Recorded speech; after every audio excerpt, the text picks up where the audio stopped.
என்ன பண்ணுறான், அப்போ வந்து சரி மறுபடியும் வந்து எக்ஸாம் நடத்தணும்னா என்ன வழி, அவன் டிஎன்பிசிக்காரன் என்ன சொல்லிட்டான்னா, எங்களுக்கு வந்து எக்ஸாம் தான் நாங்கள் நடத்த முடியுமே தவிர டெக்னிக்கல் குவாலிஃபிகேஷனை நீங்கள் பார்த்துக்கோங்கன்னு டிஎன்பிசி சொல்லிட்டான். டிஎன்பிசி சொன்னதுனால இப்போ கனகராஜ் சொன்ன மாதிரி டெக்னிக்கலுக்கான, அதாவது டைரக்டு எக்ஸாமுக்கான மார்க்கை வந்து அதிகப்படுத்தி லஞ்சம் வாங்குறதுக்கான வழிமுறைகளை உருவாக்கினான். இப்போ டிஎன்சின்னு உருவாக்கி இருக்கிறதே வந்து மந்திரி சொல்றதால சும்மா. டிஎன்சின்னு உருவாக்குறது வெறும் கண்டக்டர்னா எக்ஸாம் மூலமாக தான் எடுக்கணும். கண்டக்டர் டெக்னிக்கல் எக்ஸாமை தவிர பிராக்டிக்கலே இருக்காது.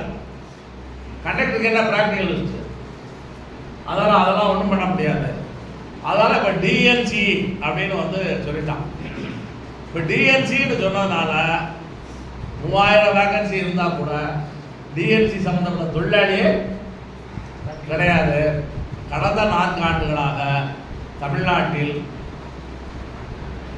கண்டக்ட் லைசன்ஸ் கொடுக்கல. கண்டக்ட் லைசன்ஸ் கொடுக்காததுக்கு காரணம், கண்டக்டர் லைசன்ஸுக்கு ஃபர்ஸ்ட் எய்டு தேவை. ஃபர்ஸ்ட் எய்டுக்கு ஒரு ஏஜென்சியை நியமனம் பண்ணிட்டா அந்த ஏஜென்சி செயல்படவே இல்லை. அதனால் இப்போ தான் நம்ம அதெல்லாம் பேசி திருப்பி வந்து அதிகாரிகளே பேசி கண்டக்ட் லைசன்ஸுக்கு ஆள் வேணுங்கிறதுக்காக அதிகாரிகளே பேசி தமிழ்நாட்டினுடைய திறன் மேம்பாட்டுத்துறை சார்பாக ஒரு பயிற்சி நடத்தி ஃபர்ஸ்ட் எய்ட் சர்டிஃபிகேட் கொடுக்குறதுன்னு ஒரு முடிவு பண்ணப்போ இப்போ கொஞ்சம் பேர் கண்டக்ட் லைசன்ஸ் எடுத்துக்கிறாங்க.